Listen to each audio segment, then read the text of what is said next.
नदीम साहब साबिक़ा ज़िला सदर मजलिस, आदिल साहब PSCS चेयरमैन, गालिब साहब, महफूज साहब, सज्जाद साहब, सरफराज संबुल साहब, एहसान साहब और हैदराबाद के रुकन असम्बली मोहतरम जनाब मुबीन साहब और मेरे तमाम मजलिस रुफ़क़ा, मेरे अजीज़ दोस्तों और बुज़ुर्गों, इज़्ज़तदार माँ और बहनों, नौजवानों, मैं आप तमाम का दिल की गहराइयों से शुक्रिया अदा करता हूं कि आप आज गुलाम सरवर साहब के इस इंतखाबी जलसे में आपने शिरकत की और मौसम नासाजगार होने के बावजूद भी और जिस मुकाम पर ये जलसा हो रहा है और ऐसे मुकाम पर आप तमाम लोग यहाँ पर हज़ारों की तादाद में आए हैं, मुझे यकीनन ये कहना पड़ेगा कि इतनी बड़ी तादाद में आप लोगों का यहाँ पर जमा होना इस बात का पैगाम देता है कि इंशाअल्लाह ताला अब की बार भी इंशाअल्लाह बैसी से मजलिस इत्तेहादुल मुस्लिमीन का पतंग छाप का उम्मीदवार कामयाब होगा और विधायक बनेगा। और हम ये आपको बताने आए हैं, आपका शुक्रिया भी अदा करने आए हैं कि 5 साल पहले आपने मजलिस के उम्मीदवार को कामयाब किया था। ये बड़े अफसोस की बात है कि तेजस्वी यादव ने मजलिस के 4 विधायक को खरीद लिया, उनको हमसे तोड़ लिया और मुझे बड़ी तकलीफ के साथ कहना पड़ता है कि रुकनुद्दीन साहब ने हमको छोड़कर बैसी की आवाम के जज्बात को चिकनाचूर करके वो तेजस्वी यादव के पास चले गए। मैं रुकनुद्दीन साहब को कहना चाहूँगा कि मेरा दिल आपके लिए साफ है, मगर बताओ आपको क्या हासिल हुआ। जो आज जनता में कहता है तेजस्वी कि उम्र का कच्चा हूँ मगर ज़बान का पक्का हूँ, रुकनुद्दीन वो तुम्हारे सामने एक झूठा बना और तुमको इस्तेमाल करके कहीं का नहीं रखा। रुकनुद्दीन साहब आप जान लो इस बात को कि तेजस्वी को दुश्मनी आपसे भी नहीं है, तेजस्वी और मोदी नीतीश कुमार को दुश्मनी सीमांचल की जनता से है और वो ये नहीं चाहते कि बैसी की आवाम यहाँ पर अपने वोट से अपने पसंद की एक लीडरशिप और क़यादत को बनाए। इसीलिए भाजपा हो या JDU हो, अज़ां हो रही का अज़ां हो रहा है, 1 मिनट रुक जाते हैं, 2 मिनट फिर तक हमारे कान में आ रहा है आवाज यार।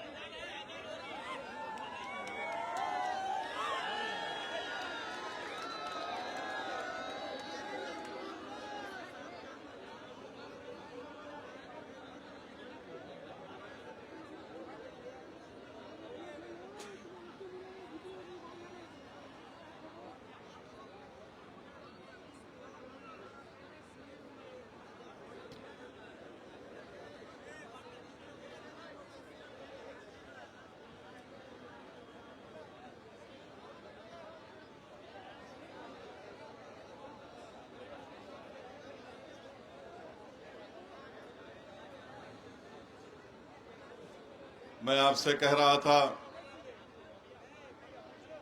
कि राजद हो या भाजपा हो या JDU हो, वो कभी भी नहीं चाहेंगे कि सीमांचल की जनता से इंसाफ हो। वो इस बात को हरगिज कबूल करने के लिए तैयार नहीं है कि सीमांचल में मजलिस इत्तेहादुल मुस्लिमीन की एक सियासी आवाज़ और लीडरशिप आपकी वोट और दुआओं से बन जाए। और इसीलिए उन्होंने ये साजिश रचाई और इस साजिश में सबसे बड़ा मुजरिम अगर कोई है तेजस्वी यादव के बाद तो जो कि हार्ट का शाहनवाज है और इंशाअल्लाह आप देखेंगे उसकी जमानत जो कि हार्ट की आवाम उसकी जब्त करवाएगी इंशाअल्लाह ताला। मगर मैं आपको बताना चाह रहा हूं कि तेजस्वी ने सबको इस्तेमाल किया और सबको इस्तेमाल करके छोड़ दिया।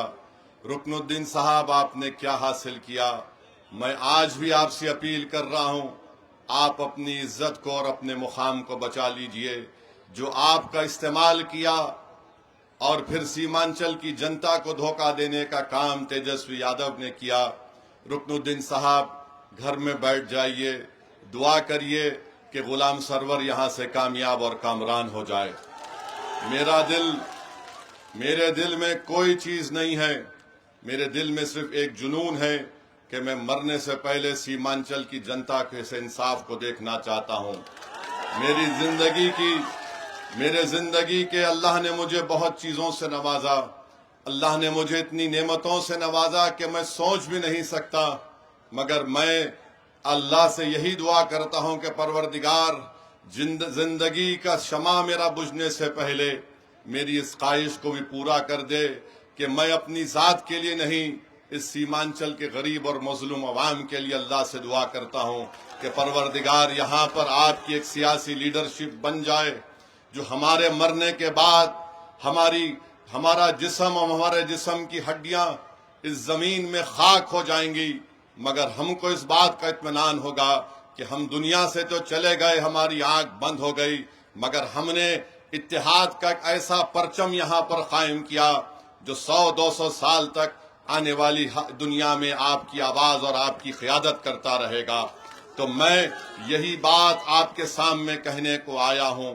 और मैं कल कोचा दामन में इजहार असफी साहब के घर जाकर उनसे मिला, उनको गले से लगाया और मैंने कहा, इजहार असफी साहब, तेजस्वी ने तो आपको छोड़ दिया था, मगर मैं आपको छोड़ने वाला नहीं हूं। मैं आपके घर को आया हूं, आपसे मिलने के लिए आया हूं। और मैं उनको गले से लगाया और अपनी दिल की शिकायत उनके सामने किया।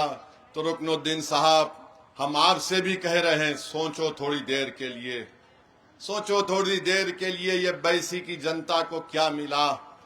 6 बार सुभान साहब यहाँ के विधायक बने, उन्होंने क्या काम करवाया बैसी में, हमको बताओ। लोग ये तमाम राजद, बीजेपी के और हर सियासी पार्टी का नेता बोलता है ओवैसी बाहरिया है। यकीनन मैं बाहरिया हूं, मैं हैदराबाद से आया हूं, मगर मुझे ये तो बताओ कि तुम 6 मर्तबा के विधायक हो, तुमने बैसी में क्या किया? आप तो मंत्री थे ना सुभान साहब, अल्लाह ने आपको राहत पुनर्निवास का मंत्री बनाया था, राहत पुनर्निवास का मंत्री बनाया था। आपने क्या किया बताओ? मोदी और नीतीश कुमार, तुमने बैसी की जनता को धोखा क्यों दिया? आज मैं आपसे पूछना चाह रहा हूं कि एक ताराबारी का ब्रिज का काम 10 साल से चल रहा है, मुकम्मल नहीं हुआ। बताओ मोदी, बताओ नीतीश कुमार, ये तुम्हारी सीमांचल से नफरत की निशानी नहीं तो क्या है?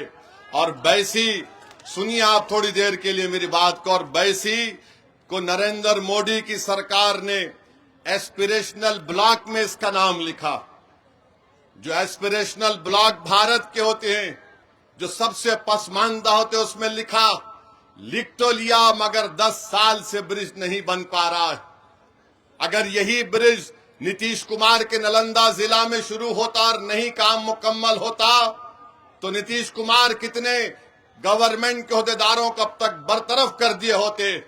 मगर सीमांचल की जनता को कश्ती में बैठकर उस नदी को पार करना पड़ता है।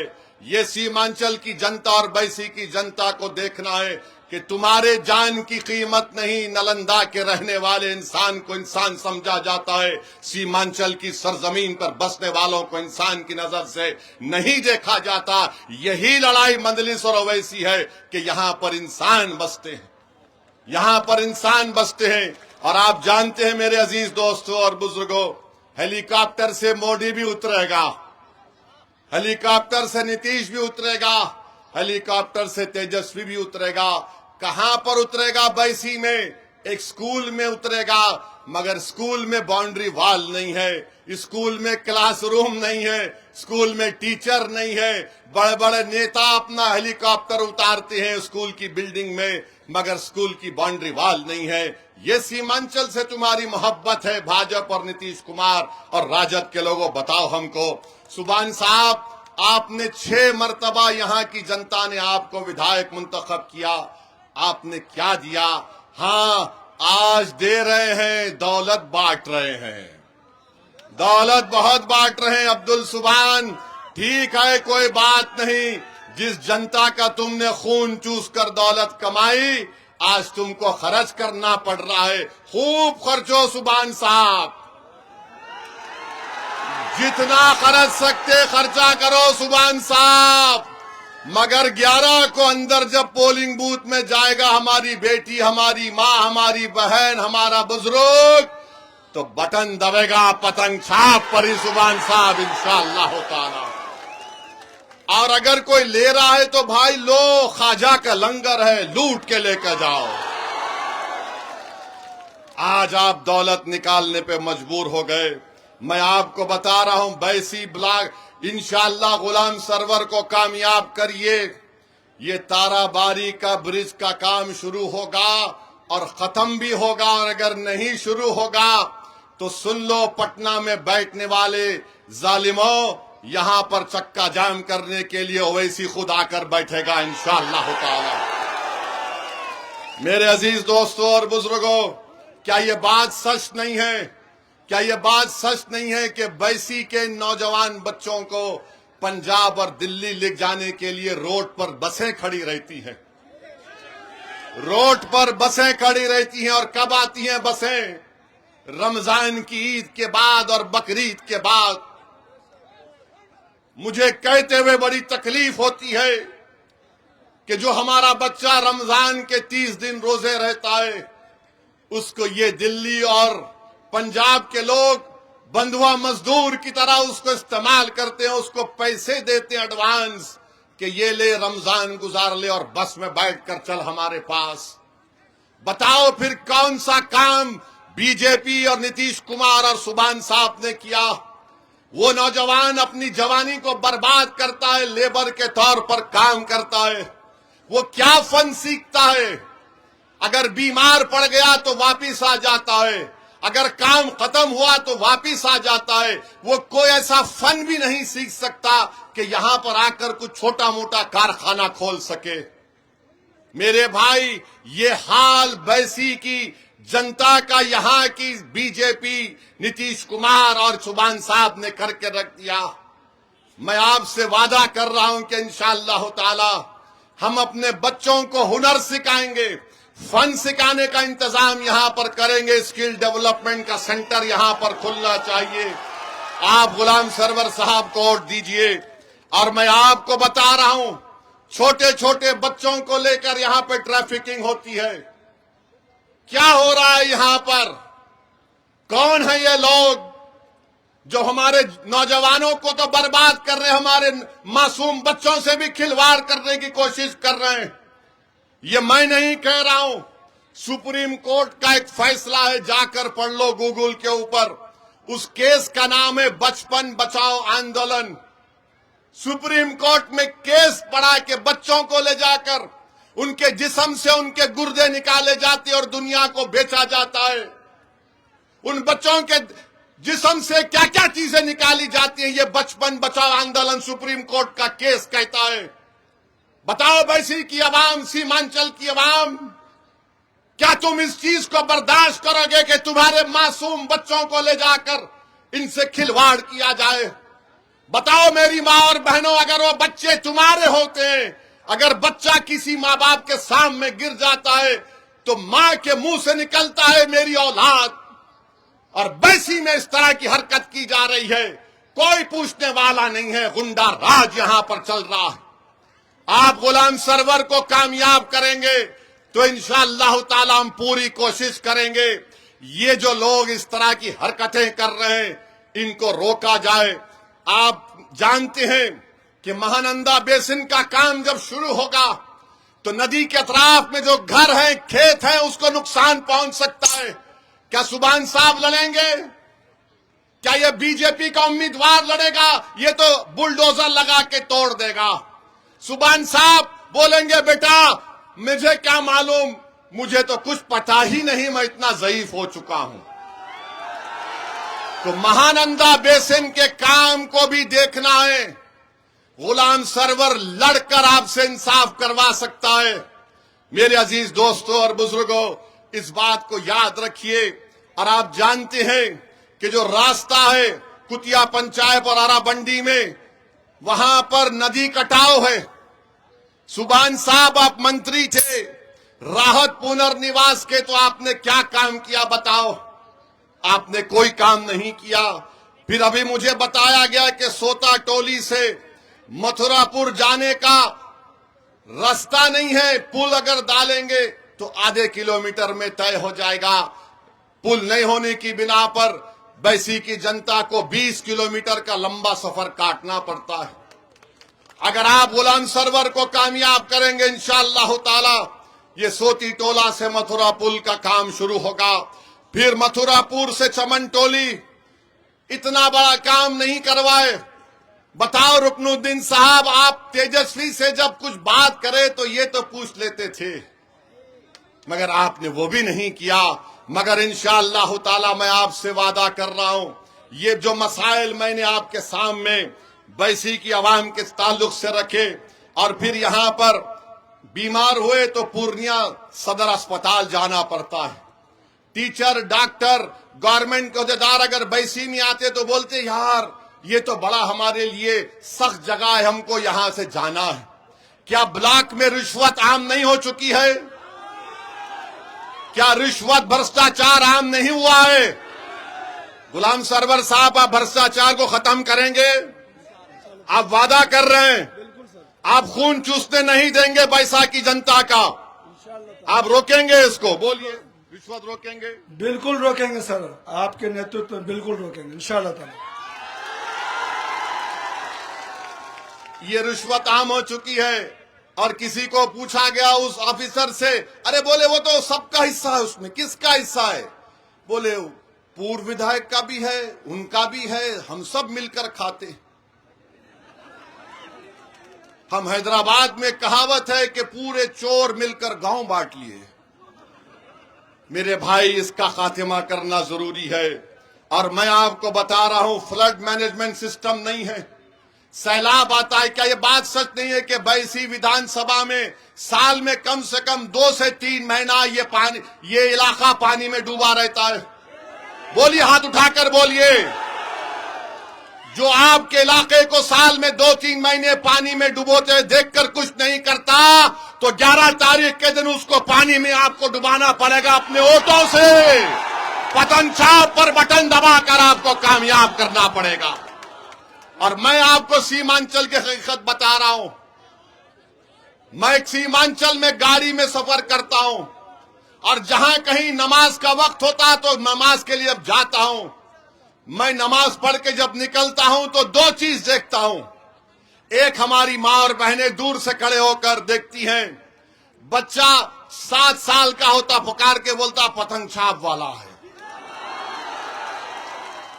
हमारे बुजुर्ग से मिलता हूं, मगर एक चीज मेरी आंखें देखने तरस जाती थी कि कहां यहां का नौजवान नजर नहीं आता। नौजवान चला जाता है, कभी पंजाब तो कभी दिल्ली तो कभी बंबई तो कभी हैदराबाद तो कभी अहमदाबाद तो कभी तमिलनाडु। मेरे भाई, कौन सी सरकार काम करना चाहती है? कोई नहीं। बड़े बड़े दावे करेंगे आकर, मोदी जी बताओ सीमांचल को आपने क्या जुल्म किया यहां पर नीतीश कुमार के साथ। और ऊपर से मोदी बोलता है घुसपैठिया सीमांचल में है। क्या घुसपैठिया बैसी में है? बताओ। क्या हम तमाम भारत के नागरिक नहीं है? क्या यहां पर कोई बांग्लादेशी, नेपाली है? एक है बांग्लादेशी, दिल्ली में मोदी की मुंह बोली बहन है, जो मोदी को भाई बोल दे, मोदी जी उसको बोलते हैं, सब भूल जाते हैं। एक बात भी, कॉलेज भी नहीं है हमारे बच्चे और बच्चों की तालीम को मुकम्मल करने के लिए। इंशाअल्लाह ताला उस डिग्री कॉलेज के क़याम के लिए हम पूरी कोशिश करेंगे। मेरे अजीज दोस्तों और बुजुर्गों, मैं आपसे अपील करने आया हूं कि नरेंद्र मोदी ने और नीतीश कुमार ने एक ऐसा काला कानून बनाया है जिससे हमारी मस्जिदों को खतरा है, दरगाहों को, खानखाहों को, ईदगाह की जमीन को खतरा है। एक काला कानून बनाया जो भारत के संविधान के खिलाफ है। आपने देखा कि असदुद्दीन ओवैसी ने लोकसभा में अकेला मैं था, मैंने पूरे दलील के साथ संविधान के दलाइल देकर मैंने 128 पेज की रिपोर्ट दी। उस रिपोर्ट को उसमें शामिल करवाया कि ये तमाम वक्फ का कानून वक्फ को खत्म करके रख देगा। आप जानते हैं वक्फ का मालिक अल्लाह होता है, वक्फ का मालिक अल्लाह होता है, इंसान नहीं होता है। तो मोदी ने ऐसा कानून बनाया कि कल मस्जिदों को खत्म किया जाएगा, छीन लिया जाएगा, दरगाहों को छीन लिया जाएगा। और अगर कोई बीजेपी जेडीयू वाला बोलेगा ओवैसी गलत बोल रहा है, तो बोलो, मुकाम बताओ, वक्त बताओ, मेरे साथ बहस कर लो। तुम 5 मिनट मेरे सामने बैठ नहीं सकोगे। आपको 11 तारीख को इस काले कानून के खिलाफ वोट देना है। आप देंगे ना इंशाअल्लाह ताला। जो कानून वक्फ के खिलाफ जिसका मालिक अल्लाह है, मोदी कह रहे हैं कि नहीं, मैं ऐसा कानून बना रहा हूं। मेरे अजीज दोस्तों और बुजुर्गों, दूसरी बात हम आपसे कहना चाहते हैं, दूसरी बात आपसे कहना चाहते हैं कि बिहार में यहां पर क्या नाम है बीजेपी के उम्मीदवार का? विनोद यादव। हाँ, जनाब यादव साहब। अरे यादव साहब बोले हैं भाई, समझा करिए, बात बहुत दूर तक जाएगी। अरे ये तो सीमांचल की सरजमीन है, यहां पर हंसे तो लोग समझ जाते क्या इशारा है। जनाब यादव साहब, ये बताइए कि आप नीतीश कुमार के साथ, मोदी और नीतीश कुमार बैठकर चाय पी रहे हैं, तो फिर 2015 से 2023 तक 26,375 लोगों का बिहार में कत्ल हुआ है, मर्डर हुआ है। 8 साल में यानी हर साल 3,200 के करीब लोग मरते हैं बिहार में। मोदी जी, ये कौन सा प्रदेश आपने कैसा बना दिया यहां पर कि यहां पर हर साल 8 साल में हर साल 3,200 लोग का मर्डर होता है। मोदी जी, और सुनो राजद वाले तेजस्वी, इस बिहार प्रदेश में 2 जंगल राज हुए। एक लालू परिवार जब मुख्यमंत्री थे वो जंगल राज, और दूसरा जंगल राज जो चल रहा है नीतीश कुमार, तेजस्वी और मोदी के साथ। 26,375 लोग, यानी हर साल 3,200 लोग मरते हैं। और मोदी जी आके बोलते हैं हम वो कर दिए, हम ये कर दिए। वो सुनिए, वो यूपी के बाबा आते हैं, बाबा ऐसा कर दिए। अमा यार, यहां पर तो 3,200 मर रहे हैं। क्या हो रहा है बिहार में, इसके बारे में कोई नहीं बोला जाता। और आखिरी बात सुनो तेजस्वी, तुम्हारे बगल में बैठकर मल्ला समाज का नेता बोलता है, मैं उसको शुक्रिया अदा करता हूं। उन्होंने अपने समाज के इत्तेहाद पर भरोसा किया। उन्होंने कह दिया कि हम मल्ला समाज, अगर हमको सत्ता मिलती है तो उप मुख्यमंत्री हमारा होगा। 3% है मल्ला समाज, और बीजेपी ने भी टिकट दिया समाज के नाम पर, तेजस्वी ने टिकट दिया समाज के नाम पर, नीतीश कुमार ने टिकट दिया समाज के नाम पर। पूरी लिस्ट है मेरे पास, कितना समाज को कितना टिकट दिया। हम आपसे पूछना चाहते हैं, जो 17% अल्पसंख्यक समाज है, अगर 3.5% समाज का बेटा बोल रहा है कि अब की बार मल्ला का बेटा उप मुख्यमंत्री होगा, तो बताओ वैसी की जनता, क्या गुलाम सरवर बिहार का मुख्यमंत्री नहीं हो सकता?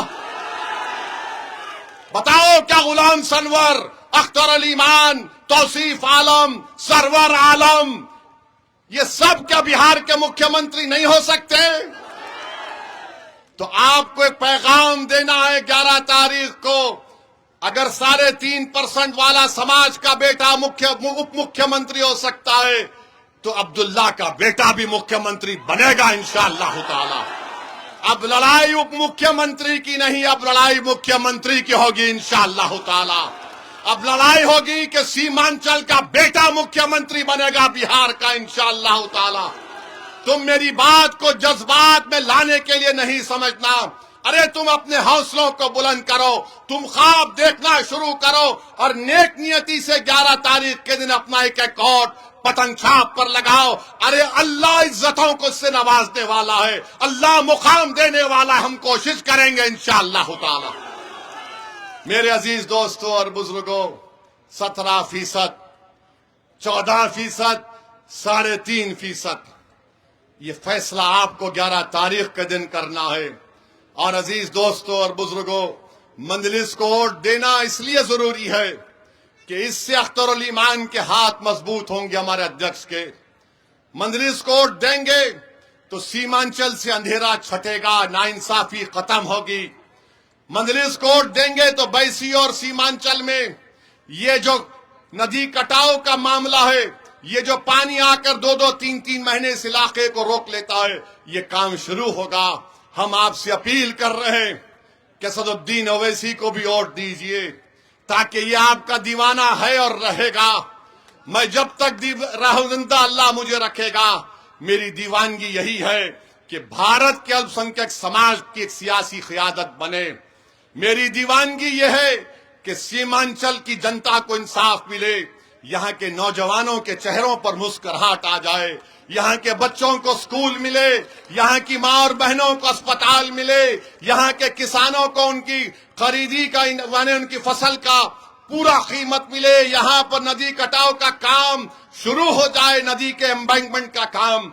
तो मेरे अजीज दोस्तों और बुजुर्गों, 11 तारीख को वोट इसलिए भी देना है कि तेजस्वी ने आपको धोखा दिया, जिसको आपने बड़ी वोटों से कामयाब किया था। 11 तारीख को तेजस्वी को बताना है कि तुमने रुकनुद्दीन को तो ले लिया, मगर हमने असदुद्दीन को नहीं छोड़ा। तुमको बताना है 11 तारीख के दिन तुमने तो रुकनुद्दीन को क्या बोलकर ले लिया, मगर असदुद्दीन कभी किसी के सामने झुकने वाला है ना बिकने वाला है, सिवाय अल्लाह के लिए। तो आपको 11 तारीख के दिन एक पैगाम देना है मोदी को, नीतीश कुमार को, तेजस्वी यादव को, क्या आप देंगे पतंग छाप को वोट? अब के बार 1 लाख पार होगा, अब के बार 1 लाख पार होगा। हमारा इत्तेहाद जिंदाबाद, बैसी की जनता जिंदाबाद। मेरे अजीज दोस्तों और बुजुर्गों, आपका बहुत बहुत शुक्रिया। आज हेलीकॉप्टर नहीं उड़ा तो गाड़ी से तेज चलाकर हम यहां पर आए। यहां से हमको अमूर को जाना है।